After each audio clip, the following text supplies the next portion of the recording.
não conhecem a Deus e nem conhecem a sua palavra, eles não dão mais valor à vida humana. Ou seja, a pessoa humana não tem mais valor nenhum. A vida humana não tem mais valor nenhum. Todos os dias, queridos, todos os dias, milhares de pessoas matam e morrem por coisas banais. Verdade ou mentira isso? Todo dia.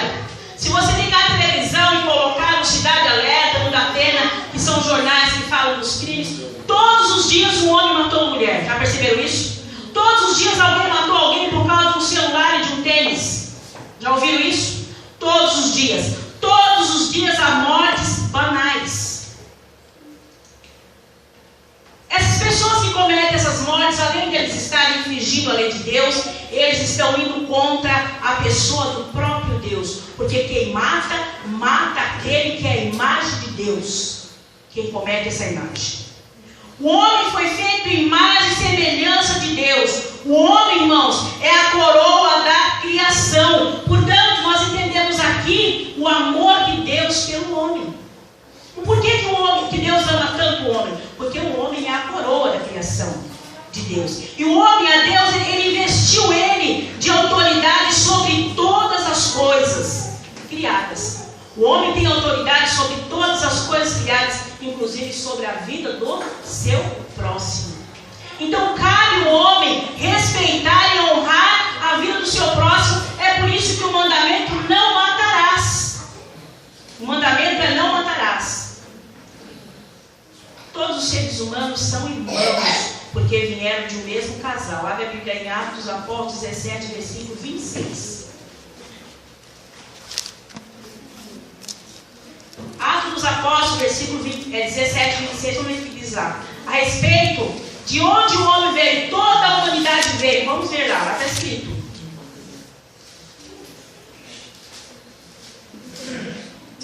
Quem achou pode ler. Atos dos Apóstolos 17, 26. E de um só fez toda a geração dos homens para habitar sobre toda a face da terra, determinando os tempos já de antes ordenados e os limites da sua habitação. Amém?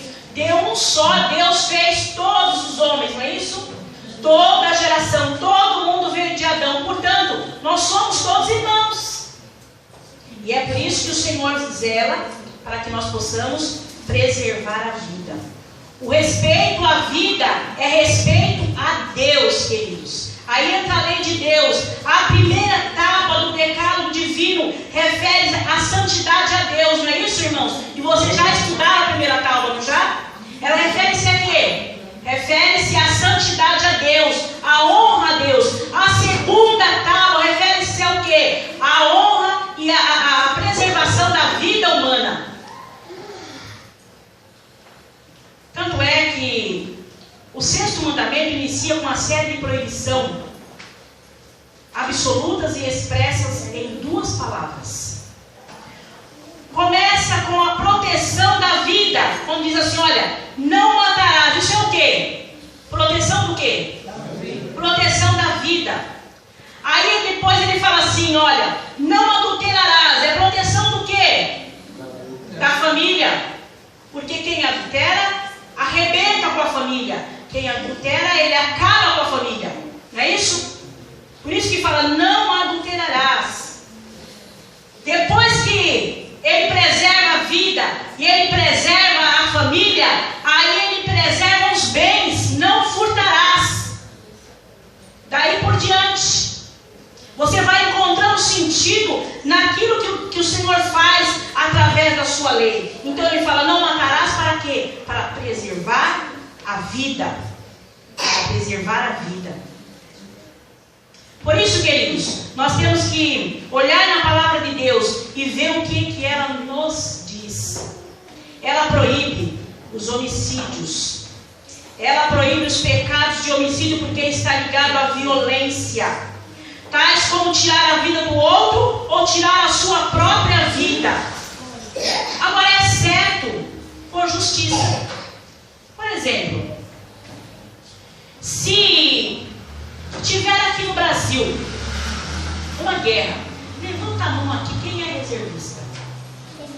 Quem é reservista, quem tem carteira de reservista, pelo amor de Deus, homens, as mulheres não têm. Quem tem carteira de reservista, todo mundo tem. Se não tem, está faltando documento na vida de vocês aí, né? Todo mundo tem. Os homens aqui são todo mundo reservista. Tá, se tiver uma guerra, se o Temer falar, vai ter uma guerra, e vocês forem chamados, vocês vão fazer lá o quê? Vai fazer o quê, gente? Quando ele falar que vão matar? Matar, defender. Entendeu? Vão fazer o quê? Matar em legítima defesa.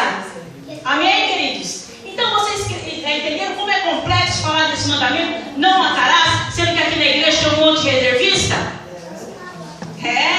Não é fácil a gente entender isso. Como que é isso? Né? Mas o que acontece aqui? Eu não posso tirar a vida de alguém, exceto por justiça, por meios lícitos ou necessários à preservação da vida. Amém? Amém? Então, se tiver uma guerra aqui no Brasil, Estados Unidos vai invadir o Brasil. Deus me livre, vai invadir nós. Não, vamos pôr o país mais fraco. Uruguai. Não, é o Paraguai vai invadir o Brasil. É tradição pública.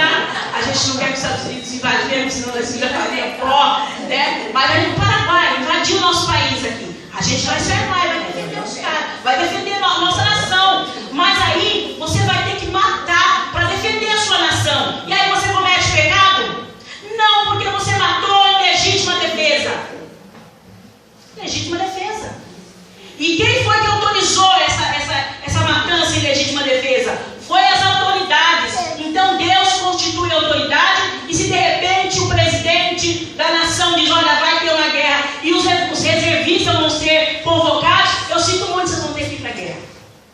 Amém? Amém. Todo mundo com medo de falar amém, mas é isso aí mesmo. Né? Vocês vão ter que ir para a guerra. Então o que acontece? Aonde o mandamento é aplicado, é quando essa vida ela é tirada por motivo torpe, sem motivo, por ira pecaminosa. A pessoa é muito irada, ele é tão irado que se ele pegar uma, ele mata mesmo. Ele tem muito ódio no coração, então ele mata. Ele tem inveja, ele mata. Ele tem desejo de vingança, ele mata. E todos esses sentimentos, ódio, inveja, desejo de vingança, isso gera homicídio. É por isso que a palavra diz, não matarás. Não matarás. Mas o que é que Jesus pensa sobre isso? O que é que Jesus pensa sobre isso? Jesus Cristo discordou das autoridades religiosas da sua geração, os escribas e os fariseus. Quem eram os escribas e os fariseus? Eram os advogados da época. Eram os caras que entendiam de lei. Entendeu? Eram os caras que entendiam de lei. Mas eles entendiam de lei, mas quebravam o sexto mandamento da lei de Deus, porque eles derramavam sangue por qualquer coisa, e eles estavam planejando para matar quem? Para matar Jesus. Os caras não eram os caras da lei? Como que eles queriam matar? Mas matavam. E Jesus agora pega a palavra e diz assim para eles, olha, vocês ouviram o que foi dito aos antigos? Não matarás. Mas qualquer que matar será réu do juízo. Eu, porém, vos digo, qualquer que sem motivo se encolerizar contra o seu irmão, será réu do juízo. Qualquer que chamar o seu irmão de raca, será réu do juízo do sinédrio. Qualquer que chamar o seu irmão de louco, será réu do fogo do inferno. Isso é Jesus falando. O que Jesus fez aqui, irmãos? Ele deu uma apertadinha no mandamento, não matarás. É isso que ele fez aqui? Ele deu uma apertadinha. Ele falou assim, olha, qualquer que chamar o seu irmão de raca, será réu do juízo do sinédrio. Qualquer que chamar o seu irmão de louco, será réu do fogo do inferno. Essa conversa de Jesus é assim. Por exemplo, olha, eu vou tentar explicar isso aqui. Vamos supor que eu seja uma grande empresária. Ai, vontade, né? Vamos supor que eu tenho empregados. Então, eu me imponho e digo para o seu inútil, você é desprezível. Esse empregado meu vai para a lei. Como que chama hoje isso aqui? Assédio o quê? E aí a gente vai com assédio moral para os tribunais e a gente ganha. É isso aqui. Qualquer que chama raca, sabe o que quer dizer a palavra raca? Desprezível, vil. É isso que quer dizer a palavra raca. Ou seja, eu com as minhas palavras, dirijo a pessoa que está sob minha autoridade, ou qualquer pessoa dessa forma, seu vil, seu desprezível. Essa pessoa pode me acionar e pode me levar ao tribunal. E isso hoje é chamado de assédio moral. A gente vê isso direto na televisão. As pessoas sendo condenadas por assédio moral. É isso que Jesus está falando. Mas acontece que tem aquele que ninguém vê. Você não fala nada, mas tem esse sentimento no coração. Você olha para o irmão e você simplesmente despreza ele. Você acha que ele é uma curraca. Ele é um vil, um desprezível, uma pessoa que não vale nada. Você olha para ele com um olhar de superioridade. E às vezes você não falou, mas isso está no seu coração. Aí Jesus fala assim: qualquer que agir dessa maneira se tornará réu do fogo do inferno. Por quê, irmãos? Por quê? Quem conhece o coração? Deus. Entendeu por que Jesus falou isso aqui? Se você pronuncia a palavra e chama o seu irmão de louco, e chama o seu irmão de vil, de desprezível, você se torna réu do sinédrio. Você pode ir para as barras da justiça e ser condenado por assédio moral. Porém, se você não falou, mas você tem esse sentimento, você se torna lenha, madeira para o fogo do inferno. É isso que está querendo dizer. Mas não estou dizendo que eu estou com toda a razão. Se alguém achar que não, levante sua mão aí. Levante sua mão e eles falam para eles. Então quer dizer o que, queridos irmãos? Quer dizer que esse mandamento, não matarás, o objetivo deste mandamento, ele é religioso. Porque quando você não mata, você está honrando a pessoa de Deus. Só Deus deu a vida, porém ele tem direito de falar, de tirar.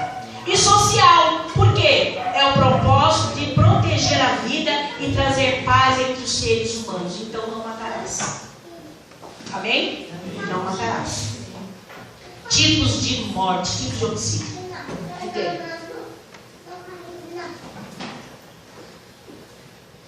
Homicídio doloso. Homicídio doloso. Quando há intenção de matar. Eu tenho tanto ódio, eu tenho tanta raiva, então eu pego uma faca, uma arma, um soco, qualquer coisa. Esse dia na televisão, um homem quase matou uma mulher com o soco que ele deu. Fez assim com a palma da mão, quase matou a mulher. Mas eu tive a intenção, eu planejei essa morte. Então isso é uma morte dolosa, porque você planejou. E é nessa morte dolosa, cheia de ódio, de rancor, é que se aplica o mandamento: não matarás. Amém? Outro tipo, homicídio culposo. O homicídio culposo é quando uma pessoa, ele mata outra, mas não tem a intenção de matar. Esse é o homicídio culposo. Então, aí vocês entenderam o que Deus fez lá? Aí Deus, por causa desse homicídio culposo, ele criou uma cidade de refúgio. Por quê? Antes disso daí era assim: matou, morre. Matou, morre, mas de repente, você sai na rua, dá uma ré no carro e mata alguém, gente. Você quis matar? Não.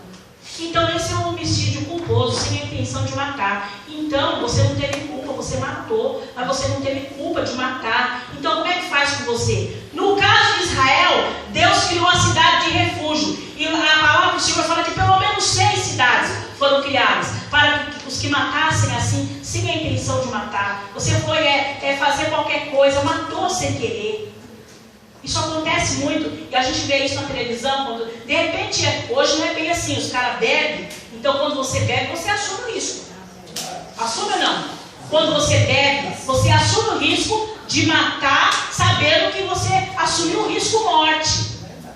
Mas se você não bebeu nada, você está bem, e de repente você atropela e mata uma pessoa, você não teve culpa. Você não teve culpa. E nesse caso, você não fica sem culpa. Como nas guerras e no caso dos policiais, que matam, quando eles vão, de repente estão armados, e no intervalo, quando o bandido, porque muitas vezes eles sabem que não é assim, eles matam com a arma lá, falando que foi o bandido que atirou neles, na verdade. Mas quando o bandido atira e eles revidam matando o marginal, eles ficam sem culpa, porque matou em defesa própria. Então vocês entenderam como é complicado explicar isso aqui, irmãos? Porque dá uma impressão de falar, não matarás e ponto, mas não é bem assim. Né? Não é bem assim. Tem todo esse processo. Por isso que eu disse para vocês que para explicar isso aqui precisa conhecer a lei. Né? Então, é por causa disso também que aí Deus institui a cidade de refúgio, por causa dos homicídios culposos, quando não há intenção de matar. Por que Deus faz isso? Porque Deus é justo. Você não teve a intenção de matar e matou, então você precisa se refugiar. Nesse caso hoje, a lei abranda, a maioria das pessoas responde o homicídio culposo sem ficar preso. E hoje, no caso da igreja, a cidade de refúgio é Jesus Cristo, que pode nos libertar. O Senhor Jesus mandou substituir a vingança pelo perdão. Irmãos, o que causa uma pessoa, que leva uma pessoa a desobedecer esse mandamento, não matarás, é o excesso de ódio do coração. Sabe quando as pessoas elas odeiam? Elas, às vezes até dentro da igreja, irmãos, elas estão na igreja, elas estão vindo na igreja, mas elas são um poço de ódio. Elas carregam o coração lotado de ódio e mágoa. Matar é o final do ódio, da mágoa, da inveja que está dentro do coração do ser humano. E aí a gente está na igreja sentado e fala, eu jamais vou fazer isso. Como não? Como não? Faz sim, queridos. Faz sim. A gente só não comete esse tipo de pecado se Deus tiver misericórdia e nos ajudar. Aí a gente não comete esse tipo de pecado. Nós temos aí agora a pena de morte. Nós vemos lá em Gênesis 6, 9, 6, e fala que depois ali do dilúvio, logo após o dilúvio, Deus chama Noé e fala com ele e institui ali a pena de morte. Olha, matou, vai morrer. Depois lá, mais tarde depois, Deus regulamenta essa lei e ele fala, olha, quem matou sem culpa vai para a cidade de refúgio. Mas na verdade a essência do mandamento é não matarás, porque quem tem que tirar a vida é o único que criou ela, Deus. É o único que pode tirar. Então, queridos, a violação da pena capital, a violação desse mandamento seria a pena capital. Mas acontece que daí Deus, Ele entra com providência e nos dá sabedoria para que nós possamos obedecer aquilo que está na palavra de Deus. Obedecer aquilo que o Senhor tem falado para nós. Esse mandamento ele é aplicado a todo ser humano para que nós possamos obedecer, não matando, a não ser por exigência da justiça, da segurança, do bem-estar, ou seja, em caso de guerra. Em caso de guerra não tem jeito. Em caso de guerra tem que se matar para defender pelo bem-estar da nação. E isso o povo de Israel fez muito. E se mata para quê? Com o objetivo de restaurar a vida, com o objetivo de proteger as pessoas, com o objetivo de conter o crime. E Deus, Ele delegou essa autoridade aos governantes, o próprio Deus. Israel, queridos, tinha uma lista. Veja bem, olha, nós temos lá o Êxodo 20, que é lá em Êxodo que foi escrito, não é isso? Aí nós vamos mudar para cá e Deus falando com Moisés, tem uma lista de crimes que eram punidos com pena de morte. Aí dá para a gente entender essa variação. Aonde é que está aplicado o mandamento não matarás? É quando essa morte ela é por ódio, por inveja, uma morte assim de qualquer forma, mas uma guerra em outros casos em Israel morria. Vocês querem ver como isso acontecia? Ó, a lei de Moisés traz uma lista de crimes e pecados punidos com a morte. Olha, assassinatos premeditados. Você premeditou o assassinato, você morria. Está escrito lá em Êxodo 21, 12 a 13. Invocação dos mortos. Você invocou morto, punido com a morte. Não podia fazer isso em Israel. Está escrito em Levítico 20, 27. Sequestro. Você sequestrou uma pessoa, você era punido com a morte. Gente, está na Bíblia, viu? Não inventei isso aqui não. Está na Bíblia. Você era punido com a morte. Sacrifício a falsos deuses. Você era punido com a morte. Falsos profetas. Quem se levantasse em nome de Deus, falando Deus falou, Deus falou, Deus falou, e Deus não falou, era punido com a morte. Filhos rebeldes. Você era rebelde com seu pai e com a sua mãe, era punido com a morte. Ferir e amaldiçoar o pai e a mãe, era punido com a morte. Adultério e estupro, era punido com a morte. Isso era a lei de Israel, gente, o povo de Deus. Quem foi que mandou fazer isso aqui? Então, se fizer a lista dos versículos, depois eu dou. Era Deus, entendeu? Teve adultério, teve morte. O cara que adulterou morre, a mulher morre. Estuprou alguém, uma mulher, violentou, morre. Era assim. Falei certo, Rosalie, está escrito aqui certinho. Ela fica olhando para mim, porque eu falo todo dia, eu falei tudo errado. Homossexualismo, gente, era punido com a morte. Era punido com a morte. Levíticos 20, versículo 13. Só vou dar isso aqui, vocês não pensaram que eu estou pecando aqui em cima do púlpito. Se tiver um soldado lá fora que vai dizer que me prender. Olha isso, não tem ninguém aí que não pode falar. Mas acontece o seguinte, gente, olha aqui, ó. Homossexualismo era punido com morte. Incesto era punido com morte. O pai que dormia com a filha, os dois irmãos, era punido com morte, gente. Era punido com morte. Levíticos 20, 11, 12, 14. Profanação do sábado. Punido com a morte. Vamos ler só a profanação do sábado, porque se eu fizer isso daqui, eu vou ficar até amanhã. Vamos ler só a profanação do sábado? Êxodo 31, 14, 15.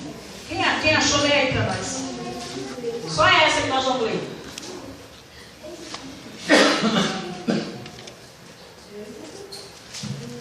E veja bem, queridos, que isso, nesse caso aqui, já tinha a lei dos 10 mandamentos que diz lá no 6º versículo, no mandamento de número 6, não matarás. Vocês entenderam? Lê aí para nós quem achou. Vê se é isso aí, se eu fui certo aqui. Portanto, guardem o sábado, porque é santo para vocês. Aquele que fizer alguma obra nesse dia será eliminado no meio do seu povo. Por isso, trabalhem 6 dias da semana, mas descansem no sábado, que é o 7º dia, consagrado ao Senhor. Até aí, irmão. Irmãos, é assim, é a palavra que fala. Não é a gente que está falando, não. Mas se fosse hoje, não tinha ninguém. Se isso fosse aplicado, imagina o que acontece. Entra em cena a misericórdia e a justiça. A misericórdia e a justiça entram em cena. Quem é a misericórdia e a justiça? Jesus. Ele deu exemplo ao absorver a mulher adúltera dessa sentença. Ele falou, olha, aquele que não tiver pecado, atira a primeira pedra. Aquele que não tiver pecado, atira a primeira pedra. É engraçado. Quem adulterou, irmãos? Responde, vocês estão com medo de falar? Quem adulterou? E por que isso ela estava sendo apedrejada? Ninguém me falar de nome aqui, viu? Vocês viram algum nome aqui? Falou, não. A Omarada catou ela. Ela só, né, negócio, né? Levou ela lá para ser apedrejada. Falou assim, olha, aquele que não tiver pecado, tira a primeira pedra. E eles lá, cada um foi saindo de um e a mulher ficou livre. Então entrou em ser o quê? Entrou a misericórdia, queridos irmãos. Hoje nós estamos sentindo a misericórdia do Senhor e a graça. Porque se fosse nesse tempo aqui, estava a maioria morto. Aí entra a misericórdia e a graça do Senhor. É claro, queridos, que essa reflexão, falar do tema não matarás numa noite, um tema tão complexo, falar de pena de morte, falar de guerra, falar desse assunto numa noite só, numa simples reflexão, não dá certo, não dá para a gente esmiuçar tudo que que precisaria ser esmiuçado nessa palavra. A única coisa que fica certo para nós é o seguinte: que Deus, Ele é o autor da vida. Ele deu a vida e só Ele pode tirar. Aleluia. Ele é que deu a vida e só Ele pode tirar. Ninguém mais. Por quê? Porque a vida é um dom de Deus. Ela é um presente de Deus. Deus é o Criador da vida. Só Ele tem direito de tirar. A vida, ela é natural. E ela faz parte da responsabilidade do homem como seu administrador. Eu e você temos responsabilidade de cuidar da vida do nosso próximo. Não matando de forma nenhuma. Não matando de forma nenhuma. Obedecendo a palavra do Senhor. O Senhor Jesus, Ele vinculou o 6º mandamento à doutrina do amor ao próximo. Queridos, quem ama o próximo não odeia o próximo, queridos. Quem ama o próximo não olha com um olhar de desprezo. Porque a gente não sabe, queridos, mas você sabe que você fala pelo olho? Você fala pelo seu gesto, sentar, andar e falar? Você fala. Mesmo que você não abra a boca, quando eu olho nos seus olhos, eu consigo sentir o que você está pensando de mim. É assim ou não? É. Às vezes os olhos falam mais do que a boca. A boca diz uma coisa, mas os olhos diz outra. Lá em casa eu faço isso com o Daniel. Daniel vem conversar comigo e ele tá ali, né, Dani? Eu falo, olha pra mim. Olha aqui no meu olho. Eu não gosto de olhar no olho. Eu falo, olha aqui no meu olho. Sabe por quê? Porque quando você olha no olho, você sabe se tem sinceridade ou não. Você sabe se tem sinceridade ou não. O que leva às traições e às matanças, às mortes, é a falsidade, queridos. É o ódio guardado no coração é que leva à morte. Uma noite como essa não é possível nós falarmos de tudo que a palavra fala sobre esse mandamento. Mas o que tem que ficar claro para nós, e nós devemos manter a posição, é em favor da fraternização e dizer não sempre à violência.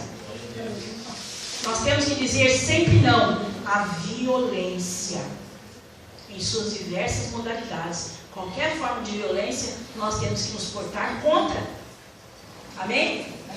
Nós temos que nos portar contra.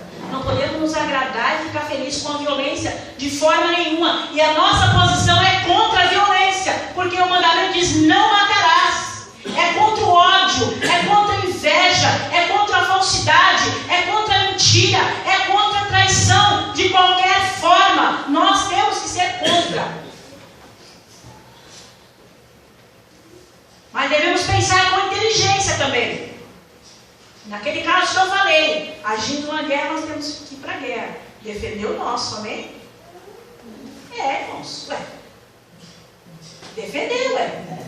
Não é verdade, irmão? Se entrar um marginal na nossa casa lá, e de repente pegar a sua filhinha lá, ou sua esposa, o irmão, no caso do irmão, a mãe, e você não tiver como, e para se defender, você tirar a vida, o que vai fazer? É assim que nós temos que pensar. Ou não, irmãos? É assim que é. Na verdade é isso. Agora devemos ser contra todo tipo de violência, em todas as suas modalidades. Isso para a glória de Deus. Queridos, o sangue de Abel, ele clama por justiça até hoje. Amém? Ele clama por justiça. Abel foi assassinado pelo irmão. Quantos assassinatos e mortes a gente vê entre famílias? Até hoje. Até agora. Quantos? E o sangue dele clama por justiça. E Deus é justo e vai julgar aquele que matou. Aquele que tirou a vida, Deus vai julgar. Deus vai punir. Mas é interessante nós lembrarmos que o sangue de Jesus, ele clama por misericórdia. 1 João 1, versículo 7, final do versículo. Quem achou, lê para nós fazermos oração. O sangue de Jesus, ele clama por misericórdia. Jesus, ele é a cidade de refúgio. Qualquer coisa que nós fazemos, sem termos a intenção de fazer, ele nos perdoa. Ele nos purifica. Ele nos ajuda.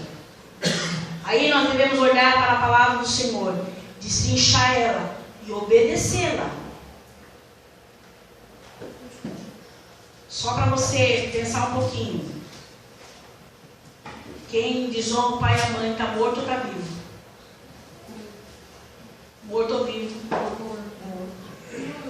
Homossexualismo, quem comete essa prática, está morto ou vivo?